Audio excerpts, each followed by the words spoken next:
Peace and blessings to all. Hope everyone is doing excellent. Today I want to go over chapter 9, Esther, chapter 9 from 1 to 6. I'm going to read through it and then we go over it. Now in the 12th month, that this is the month of Adar, on the 13th day of the same, when the king's commandment and his decree drew near to be put to execution, in the day that the enemies of the Jews hoped to have power over them, though it was turned to the contrary, that the Jews had ruled over them that hated them. Verse 2. This is the King James Version also. The Jews gathered themselves together in the cities throughout all the province of the king Ahasuerus, to lay hand on such as sought their hurt, and no man could withstand them. And all the rulers of the province, and the lieutenant, and the deputy, and the officers of the king helped the Jews, because the fear of Mordecai fell upon them. For Mordecai was great in the king's house, and his fame went out throughout all the province. For this man Mordecai waxed greater and greater.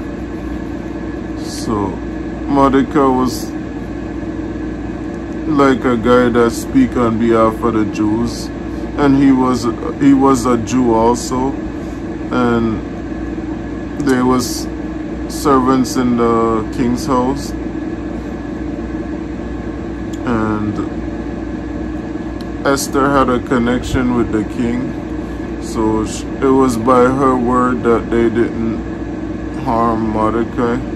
And Mordecai his name began to get greater and greater in the house. Because there was the king's officers, some of them wanted to execute certain judgment upon the Jews, because they didn't really like the Jews much. But Esther put in a good word for them by the grace of God, and it got through to the king, and the king spared them. Thus the Jew smote all, verse 5, thus the Jew smote all their enemies with the stroke of the sword, and slaughter and destruction, and did what they would unto those that hated them. And in Shushan, the palace of the Jews, slew and destroyed 500 men. So the total amount of men that was destroyed was 500. So God was working through Mordecai and also Esther and also the king at the same time. So everything come together, everything worked together for the good and not for the bad. So, you notice that though? The reason why I'm reading this story, because I want to touch base on how powerful God is. I know I kept itching and stuff because I was trying to understand it, and some of the names too, the way, like, it take me a little while to like pronounce it properly, but I got it. Yeah, back to the topic. The reason why I wanted to touch base on this story too with Esther and Mordecai, because it's a good story if you want to go and read it too for yourself. It's very deep, and it have a lot to do with everything we go through in life too. But you see, like even back in the days with the Romans and stuff, when everything, the empire was falling apart, they had to come in with religion.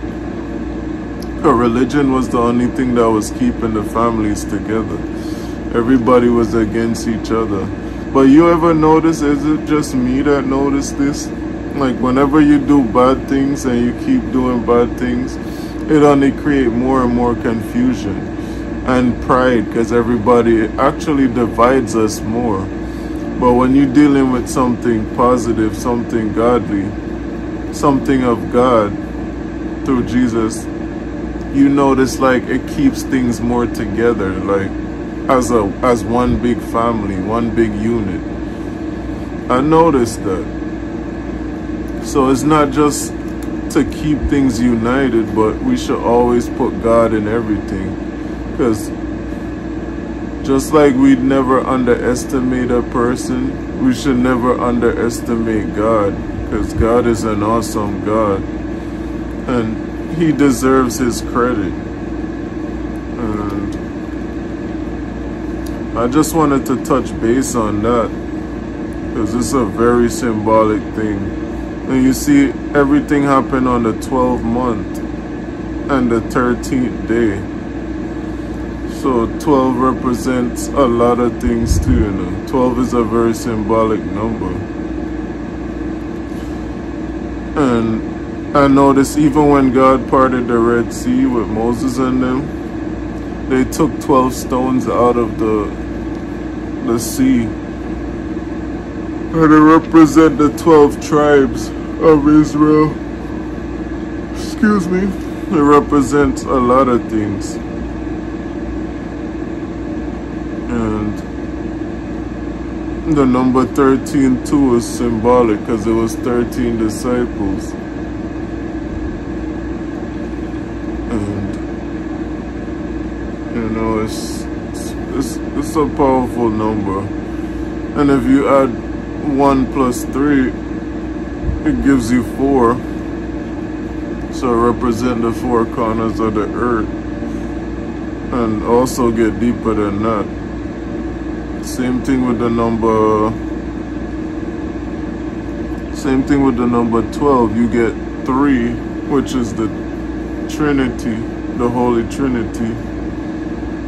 And it also it gets deeper where it goes to physical, mental, and spiritual too. And it goes to the 3 steps of life, which is baby, adult, and old age. So it breaks down the 3 steps of life. It's so deep. The number 3 is very powerful. It's a very powerful number. I had wrote down a couple of things too about that number 3. Let me see if I could find it.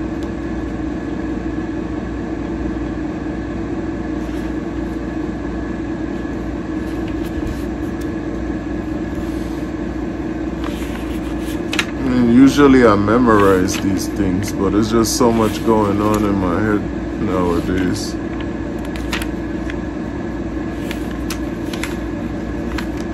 Just bear with me. Okay. Sorry about that. God original design for the wealth and weak. Okay, so 1 represents the unity, because you could have a bunch of tribes, just like you have the 12 tribes, and all of them could come into one. That's why you got Israel, which is like, it's different parts to the body, but it's still one. So for example, you got 1, which represents unity, the unity of God. 2 represent the number of separation of God. 3 is God's number, which I broke down before with the Trinity and the 3 steps of life and physical, mental, and spiritually and stuff like that. 4 is the number of the earth, the 4 winds of the corner of the earth. You got the 4 winds. And you notice in the compass, in the square and compass, you have north, then you have south, then you have east, and then you have west. So it breaks down a lot too. 5 is the number. 5 is my favorite number, and it also means grace. 6 is the number of man. represent us. 7 is the number of completion.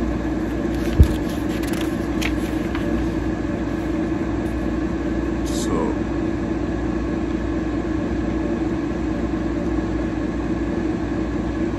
8 represents infinity. You notice you always see it on the Rolls Royces. And it also represents abundance and the new beginning.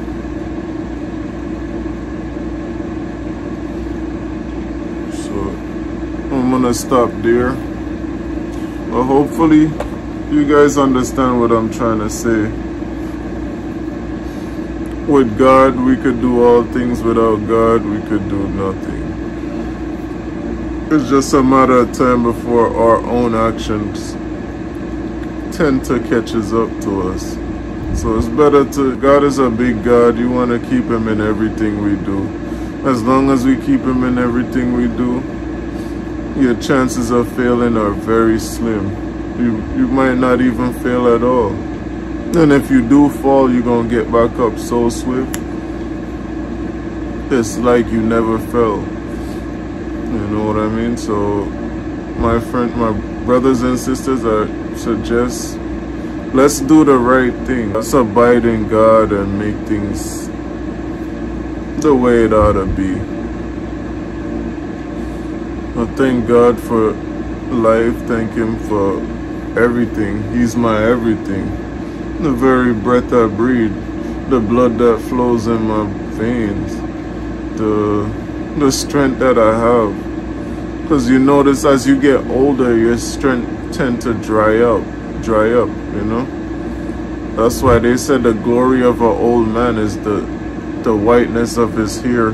Because white don't just represent stress, it also represents wisdom. And the youth, for the young people, their glory is their strength.